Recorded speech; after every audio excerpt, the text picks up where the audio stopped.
Okay, welcome back, everyone. Good afternoon. I am going to speak today about gauges. Oops.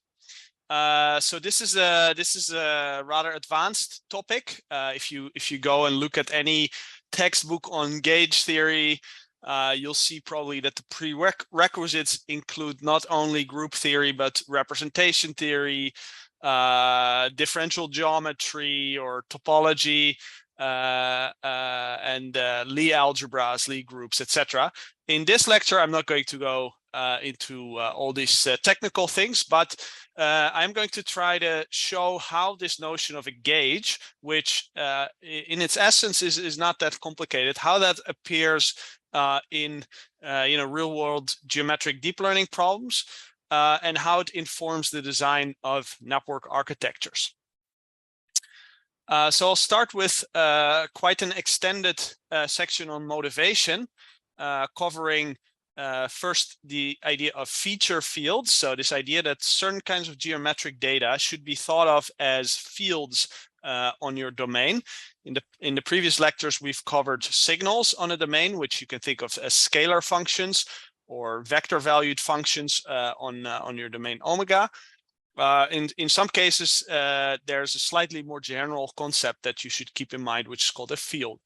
Then another motivation for why we need to look at this concept of gauges is if we want to define a kind of generalization of convolution to data that lives on manifolds, whether it's a field or just a scalar function. Yeah, we'll look at various solutions to that, and then introduce Gauge-equivariant Convolution as a sort of a general framework for defining these kinds of convolutions.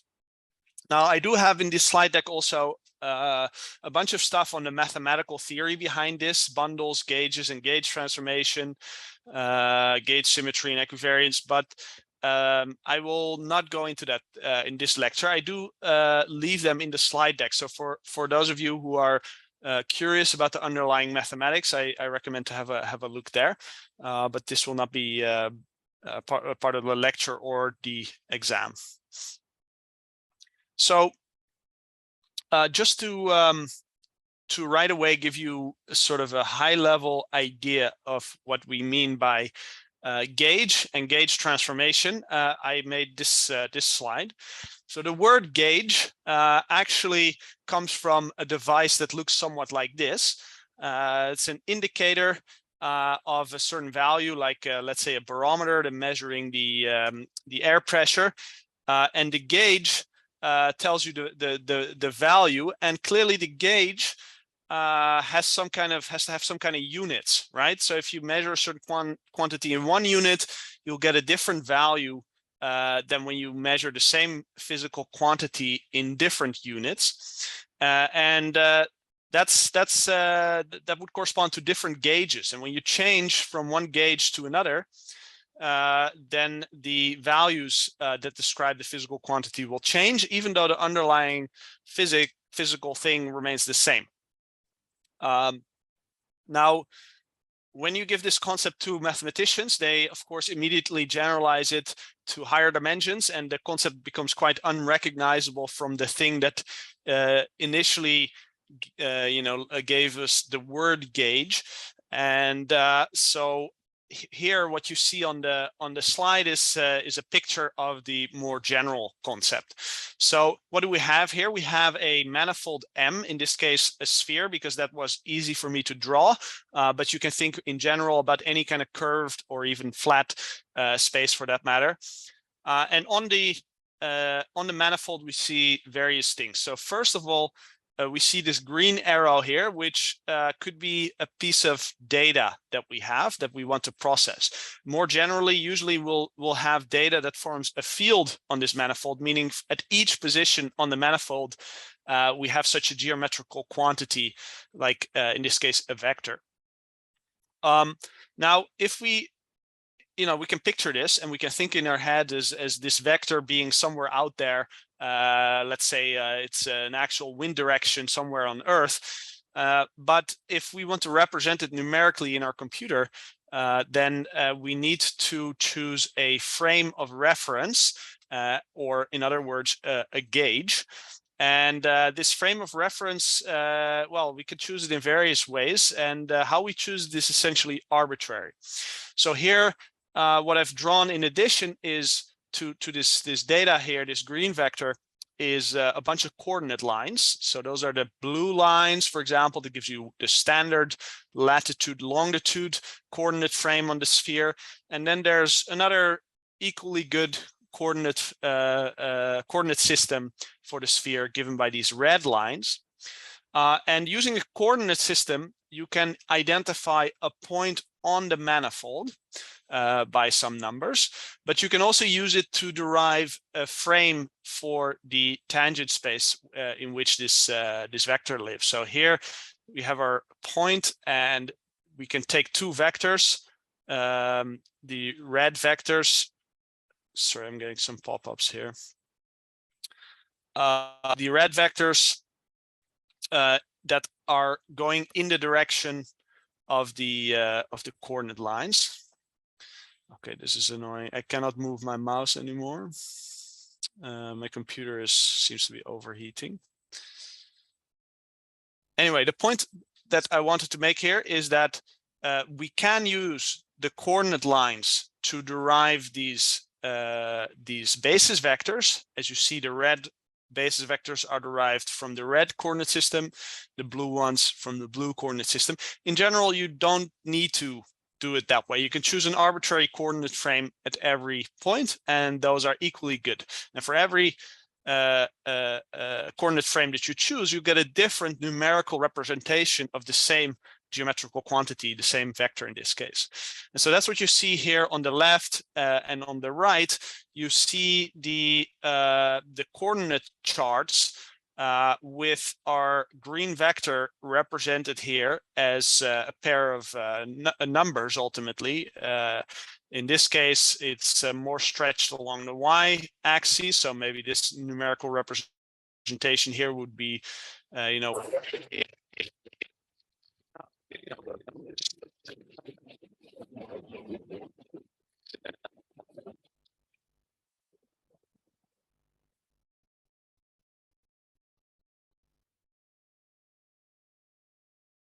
Hi, I hope I'm still audible. For some reason, in my headphones, I was getting a terrible noise, so I hope we can just continue like this. Let me know if I'm not clearly audible. Anyway, as I was saying, we have the same quantity that has different numerical representations in the two for the two choices of gauge. And transforming, if we change the gauge, then we have some transformation of those numerical quantities, and that's called a gauge transformation.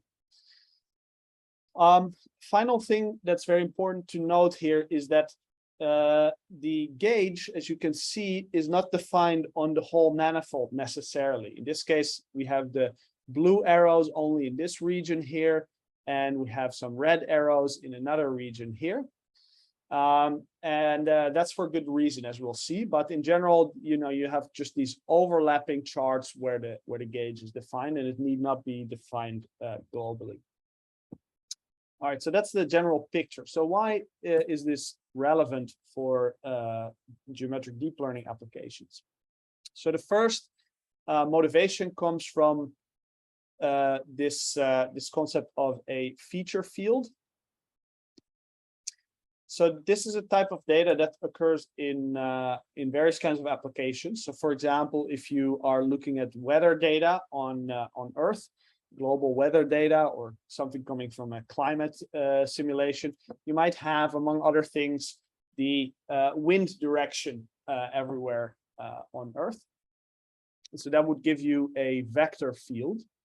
At each point in the space, you have a vector attached. Then another example is tensor fields. So tensor is maybe a new or a more complicated word, but in this case, it just means a 3x3 matrix. So it's a second order tensor What it means is, so you have a brain, you put it in a scanner, and at every point, what the scanner registers is how much the water diffuses in all different directions. And that's summarized using this 3x3 matrix. And if you remember from linear algebra, you can think of the eigenvectors, or you can compute from this 3x3 matrix a set of eigenvectors and eigenvalues, and you can visualize that as an ellipsoid, as you see in this picture, where the eigenvectors indicate the principal directions in which the diffusion happens in the that's the stretching of the ellipsoid in different direction, or sorry, the orientation of the ellipsoid, and then the eigenvalues give you how much the ellipsoid is stretched, or physically what that means is how much diffusion there is in that direction. And so this is another example of a field, and as we'll see, fields have a particular way of transforming. That's important, and the physical quantities have to be represented relative to a frame of reference or gauge. So that's the first motivation, that we just encountered this kind of data naturally, and in order to represent it, we can only do that relative to a choice of gauge, which in many cases is arbitrary. Another reason that we might want to consider these kinds of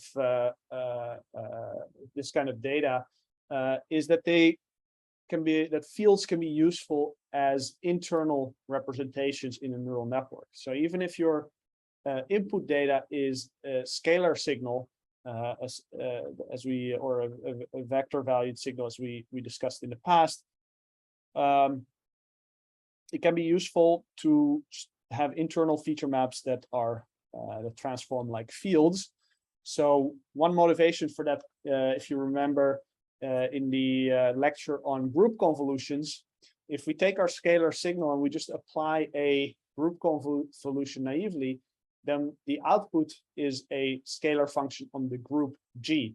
And in some cases, that's fine, as in the case of planar rotations and translations. You have a group with 3 axes, and you can definitely store feature maps on that, on such a 3-dimensional group. But in other cases, for instance, when the group is the group of permutations of n nodes, then you have n factorial group elements. That's very large. Or if you talk about continuous transformations, the group has an infinite number of elements and maybe a potentially large number of dimensions. And so this becomes computationally infeasible. Now, there are alternative approaches that output scalar functions on a homogeneous space, which is lower dimensional, but this leads to strong constraints on the filters. And so by having your internal feature maps as fields, you get some intermediate solution where you don't pay the full computational cost of storing a feature map on a group, and yet you have more expressive features than and filters than just scalars, which you get for scalar fields. And we'll look at more in more detail at this in a minute. Okay, so here just explain in a bit more detail the mathematical concept of a field. So far in this course, we've mainly considered signals that we modeled as functions on our domain omega. So omega was a graph or a grid or some continuous space, maybe a homogeneous space like the sphere.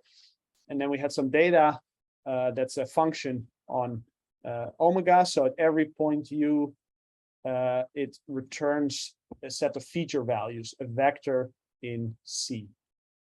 C being some vector space with a certain number of channels. Now, the notion of a field is a slight generalization of the idea of a function, where instead of mapping every u to a point or a vector in the same vector space, you now map it to a vector space that is associated with the point u. So the most intuitive example of this is the tangent space. So if we have our manifold, again, just drawing a sphere here for simplicity, you can consider at every point the tangent space, which is the best linear approximation to the manifold at this point. And as in the example of wind directions on Earth, the wind direction or the vector at that point will lie in this tangent plane. At least that's how we model many kinds of data. And although the tangent planes at every point are, they look the same, they're all two-dimensional vector spaces. There isn't a canonical way to align all of them, and they are really different spaces, and you have to choose a different basis or a different frame or different gauge, all words for the same thing, for each of those spaces. So those spaces are called the fibers in the mathematical theory of gauge theory and fiber bundles, and they can be also more general spaces than just the tangent plane. Again, we'll look at more examples of that. Right, so I think I've said most of this. So to describe a field as a function, we need to align all of these spaces. So and we do that by essentially choosing a basis. Then we can then the space becomes aligned with the standard two-dimensional vector space R2, in this case of a two-dimensional tangent plane. And so that's another way to think about this this issue of choosing a gauge, aligning all of these fibers. All right, so we have to choose a gauge in order to describe a field as a function. And in some cases, there's an obvious choice. And so actually, a lot of the time, people don't even know that they are doing this. And sometimes that leads to problems. In other cases, it's really not obvious how to choose it. So if you have if your space omega is the plane, and you're expressing the points in the plane using x, y coordinates with some chosen, x and y axis, then it makes sense to just choose to use that same frame at every point in the manifold. And even the distinction between the manifold itself in the plane and its tangent space, which is also the plane, becomes blurry, and people forget about this distinction. But when you go to a space like a sphere, then things become a bit more clear. So here, I can choose a frame at one point, but how should I choose it? It's completely arbitrary. And then what it means for the frame at another point to be the same is also not clear. And so here you're really faced with this arbitrariness. You just have to choose something, and it will affect how your data is numerically represented in your computer. But in some sense, it's clear that it shouldn't matter. And that's why we will get to gauge equivariance later.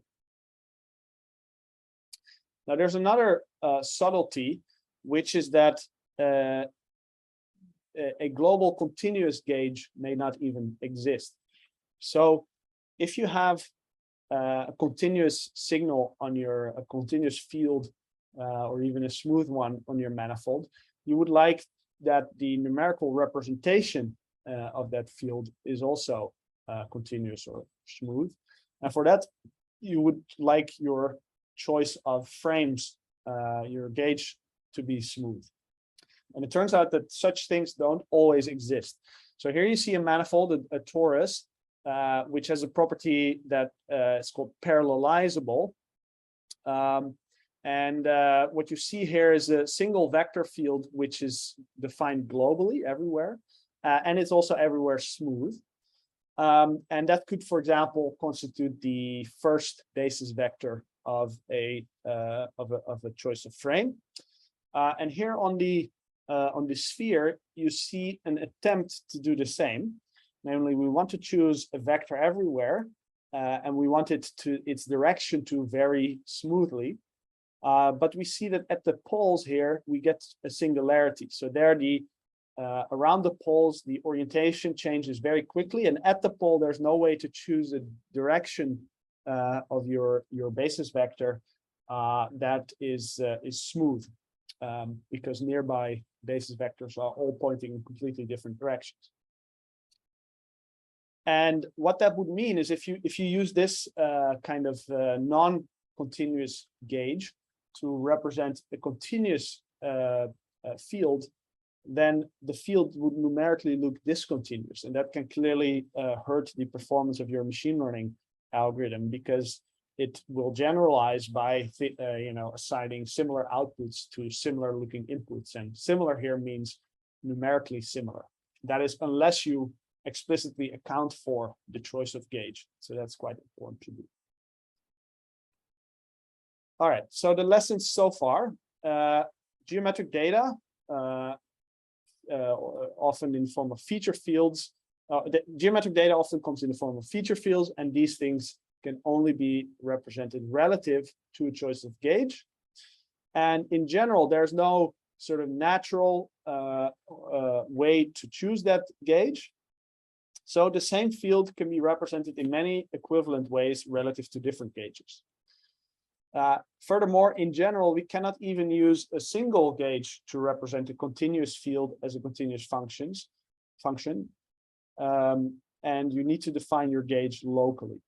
Now, I should say that this last point is mainly a theoretical concern. The mathematicians care about this a lot. In practical applications, there are also ways to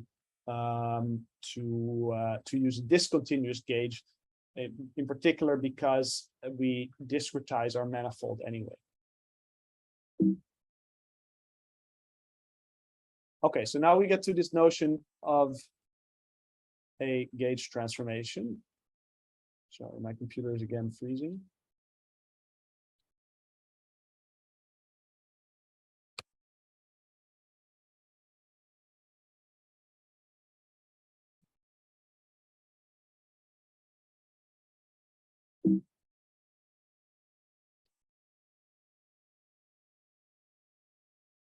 Okay, here we are. So gauge transformation. I already mentioned this on one of the first slides, but here we look at it again and maybe define it a bit more precisely using mathematics. So what we have on the left is a choice of gauge. It's the obvious one for the plane. And then on the right, we have a very irregular choice of gauge, but mathematically equally good. As you can see, the frames on the left are all related to the corresponding frame on the right by a rotation. So the way we can model this is to say a gauge transformation is a function on our domain omega, or more generally on some subset U of omega, that outputs an element of a group G, which in this case would be the rotation group. So this is different from the kind of global symmetries that we've considered before.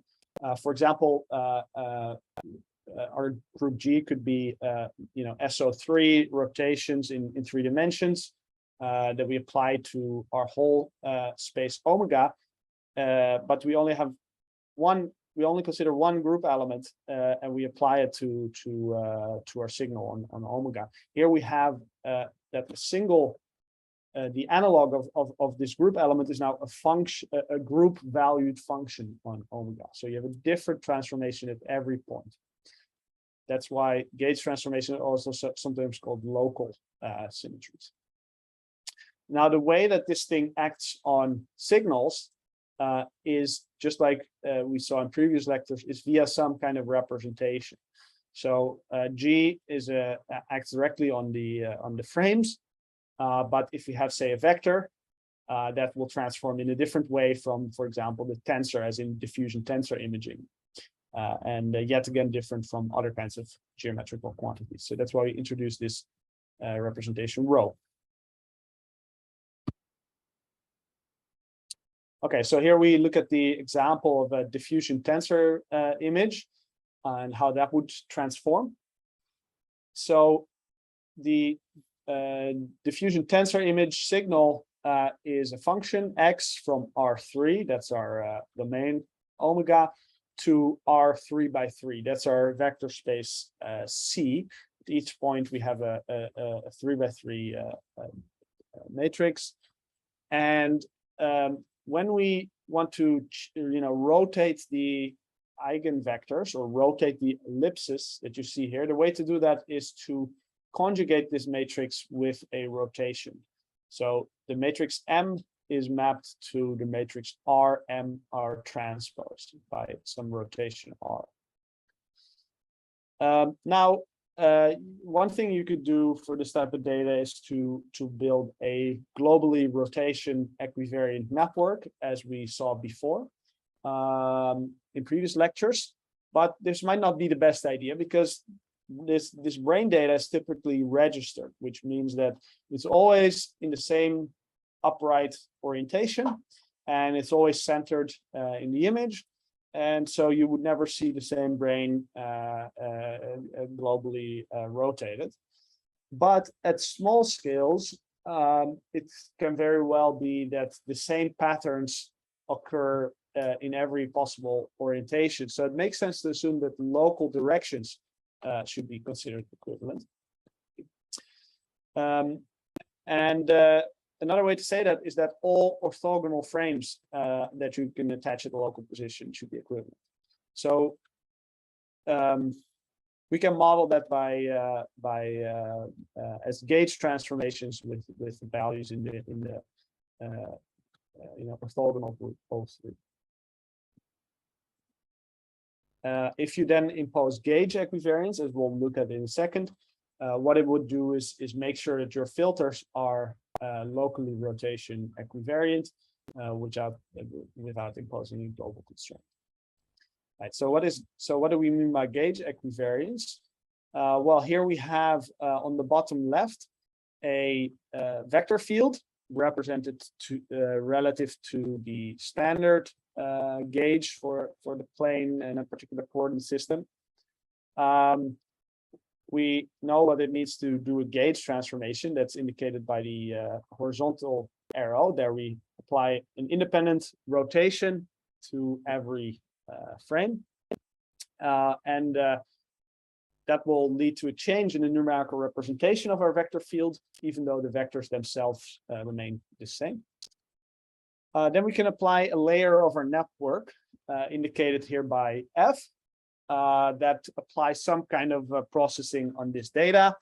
Here it's, of course, a very simplistic example. We have a vector field pointing in one direction, and our layer flips it around to be in another direction. Of course, in real applications, your network would learn to do much more interesting things.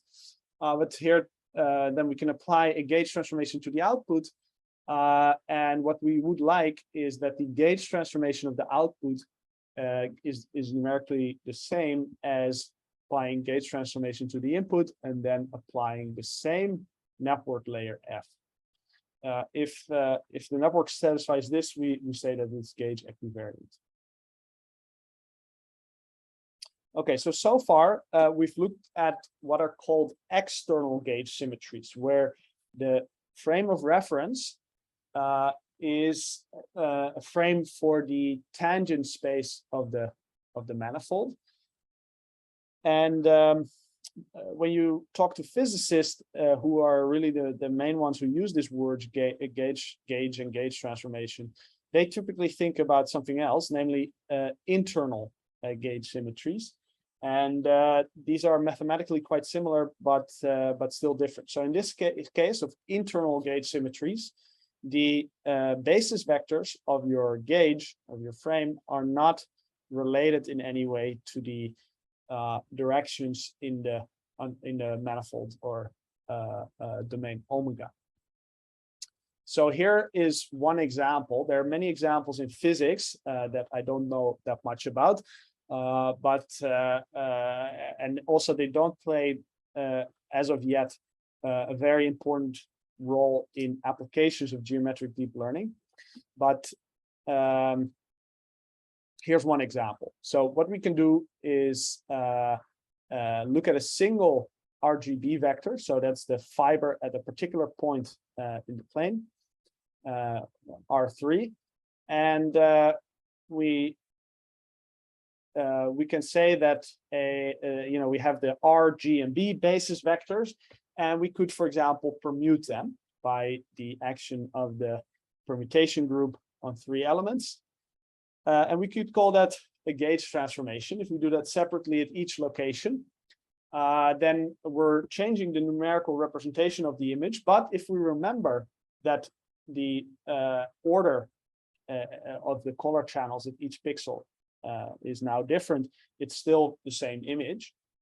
To say that this should be seen as a gauge symmetry means that you get a constraint on your filters that make it so that you get weight sharing between different color channels, and all color channels are then processed equivalently. I hope that's somewhat clear. This isn't to say this is particularly useful, but I hope to illustrate the concept of an internal gauge symmetry, which may find its application in geometric deep learning someday. All right, so we've looked at feature fields as one motivation for looking at this notion of gauges. There's another one which is important in geometric deep learning, which is when we ask the question, how can we generalize this notion of convolution, which has been so successful in let's call it classical deep learning? How can we generalize that to manifolds or other kinds of spaces? Now, we've already seen various kinds of generalizations of convolution, and these were mainly following the following philosophy. So you define a filter at some position in your space. Let's say you put a filter on the north pole of a sphere, and then you use symmetries from the symmetry group of the underlying space, omega, say the sphere, in order to move that filter over your space. So you can do that in the plane, shifting a filter over the plane, or shifting and rotating it. You can do it on the sphere, and you can in fact do it on any kind of homogeneous space. So what was that again? A homogeneous space is a space like the sphere where for any 2 points there exists a symmetry that maps one into the other. And so what that means is if you apply these symmetries to your filter, you can take a filter defined in one position and move it to any other position. And that gives you global weight sharing and something that looks a lot like a convolution. However, there are plenty of manifolds that are not homogeneous spaces. And so you can think of an arbitrary wobbly space or a shape of a human figure or some other mesh or manifold. And usually it's not a homogeneous space. Here you see an example that's kind of in between. It's a space that has some symmetry. We can apply certain discrete rotations to the icosahedron, and that will map it back onto itself. So those are symmetries. And those would, for example, take the filter here, the blue one defined on this corner, and allow you to map that filter to any other corner of the icosahedron. And we could then use that to do weight sharing among the filters on the different corners. But since there are not enough symmetries here, we can't use that to map this filter to, let's say, an internal face or some position on an edge. So you don't get enough weight sharing in this case if you follow this strategy. And in the general case where there may be no global symmetries, you get no weight sharing at all. So this strategy for generalizing convolutions doesn't work anymore for these non-homogeneous spaces. Then there was another idea, which is that maybe we can share filters by parallel transport. And this is an interesting idea, and one that that nowadays is still part of the solution that people prefer, but there are some subtleties associated with it. So let's say we have a filter defined here on the front of the sphere where the black arrow is drawn. And let's say we want to parallel transport it according to either this curve or this curve to place this filter at different positions. What you see is that depending on which curve you choose, either the one with the red arrows or the one with the blue arrows, by the time you arrive on the opposite side of the sphere, the arrows are pointing in completely opposite directions. And so what that means is that just saying that you're going to take a filter, define a one canonical position, and then parallel transport it to every other position is not enough, because you need to now specify again something completely arbitrary, which is the path by which you transport it. And depending on the path you choose, you're going to end up with a filter that is completely arbitrarily oriented, depending on which path you choose. So here's another way to visualize this. In the classical case of convolution on a flat space, we can take a filter defined here. Let's say I call this the origin. And then no matter how we shift it to another position, the orientation of the filter is always going to remain the same. So that's a property of the parallel transport on a flat space. But when you consider a curved space, this is no longer true. So here you see a cube, and you may think it's a bit odd to call that a curved space, but you can think of it as a sphere where we squashed all the curvature into the corners. So in this case, when we take the filter defined here in the center of the front face, and we sort of shift it without rotating, that is to say, we parallel transport it to this face here on the right and then to the top, or we transform to the top by just going there directly via this green arrow. We end up with two filters on the top face that are oriented relative to each other by transformed by 90-degree rotation. So again, you see that this path dependence becomes important. So yeah, that's an issue. Now, one way to address this arbitrariness of the orientation of the filter is to just choose filters that don't really have an orientation. So this is an idea that was one of the first ideas on how to do convolution on a manifold that was explored in the geometric deep learning literature. Yeah, basically the idea is to use isotropic filters like this, filters that don't have any directional sensitivity. And if you squint a little bit, this is also similar to the simplest kind of graph neural networks, where you use the same weights for processing messages coming from each adjacent edge.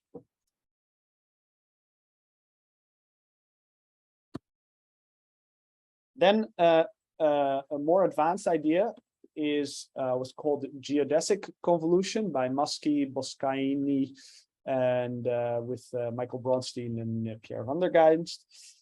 So here the idea is that at each position P in your space omega, you're going to extract a local patch and look at the signal on that patch. And then you're going to take inner products with rotated copies of a filter. So that's quite similar to what we saw in the lecture on group convolution. You take a filter, you just apply it in every orientation, and then you get a whole bunch of responses for different orientations of the filter at each position. And in the representation theoretic or steerable CNN way of looking at this, this would be called a scalar to regular operation, scalar representation to a regular representation. And now in order to iterate this procedure, to apply the next layer, to apply nonlinearities, and then the next layer of geodesic convolution, you would have to do max pooling over orientations in order to get a quantity that's invariant to the orientation of the original filter, which, as we've seen, has to be chosen in an arbitrary way. So that's a good idea. Now we can detect directionally sensitive features like this edge detector here, but the features that you have after max pooling are still orientation insensitive, in that they can only indicate that there is, let's say, an edge at this location, but not what orientation it has. So it has to, you're still losing information by pooling. So that's where gauge-equivariant networks come in. So here the general idea, again, follows very much the geometric deep learning blueprint as described in our book. So we first define for each layer a feature space. So we have our space omega, in this case typically a manifold, and we attach a feature space C, called the fiber in the mathematical theory of this stuff. This fiber, this feature space comes with a transformation law or group representation. For example, a vector transforms differently from two tensors in diffusion tensor imaging, and those transform differently from a scalar, as in a grayscale image. And this determines how gauge transformations act on the feature vectors. Then our feature space is the space of fields of those types of geometrical quantities over omega. And then we are looking for a convolution layer that's gauge equivariant. So if we perform a gauge transformation, for example, if we orient our filter relative to a gauge, if we transform the gauge, the filter will be transformed, will be rotated, for example. And we want that the output coefficients then change accordingly. So the simplest case is the one where our input signal is a scalar signal and the output signal is also a scalar signal. So we have our, we have again our signal X on omega, real valued, and we have a filter that is defined in some, well, usually it's parameterized on the tangent plane. So it's a function on the tangent plane that's mapped to the manifold by the exponential map, and it's oriented relative to a gauge. And then you define the gauge-equivariant convolution by integrating over the local patch parameterized by the tangent plane coordinates. The product of the signal and the filter.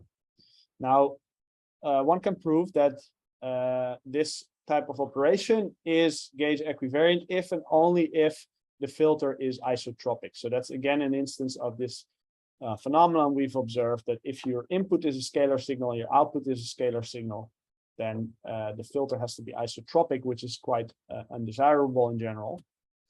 So then there's a more general type of operation where now your signal is a field represented relative to some choice of gauge.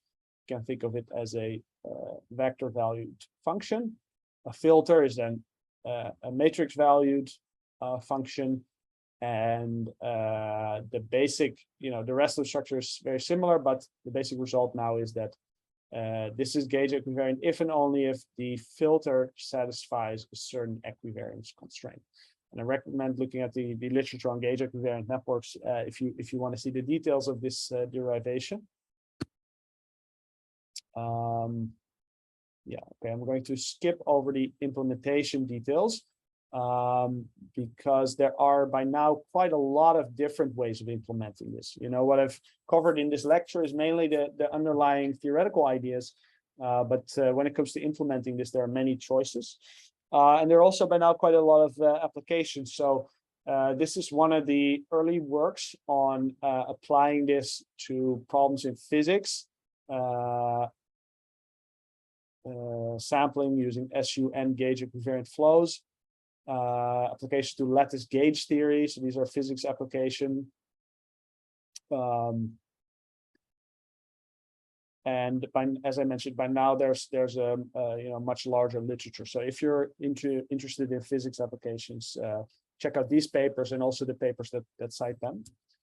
On the theory side, Maurice Weiler has an interesting paper on coordinate-independent convolutional networks, which covers a lot of the same material and has a lot of nice illustrations to explain these ideas. And there are various other works that also cover this material. So then, as I mentioned, there is a lot of mathematical theory behind this called the theory of fiber bundles. which I will not go into now.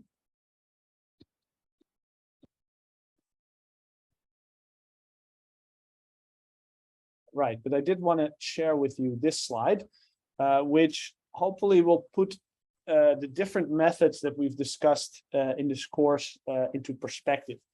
So we all know the good old convolutional network on for planar signals or three-dimensional Euclidean signals. And then we looked first at a generalization called group convolution, which we could extend all the way to signals on general homogeneous spaces, spaces where the symmetry group can take you from any point to any other point. And we looked at it for scalar signals. So the case where the geometric the features attached at each point are not affected by the transformations like RGB vectors. Then we looked at a generalization called steerable CNNs, where now you're still looking at a homogeneous space, but you can consider more general kinds of fields, vector fields, tensor fields, etc. And then we looked at convolutional nets on manifolds, like on Riemannian manifolds. We have the geodesic convolution, for example. And then we looked at finally at gauge CNNs, which is a very general framework that can deal with global as well as gauge symmetries on general manifolds. So that's it for today. Thank you for your attention, and I'm happy to take questions.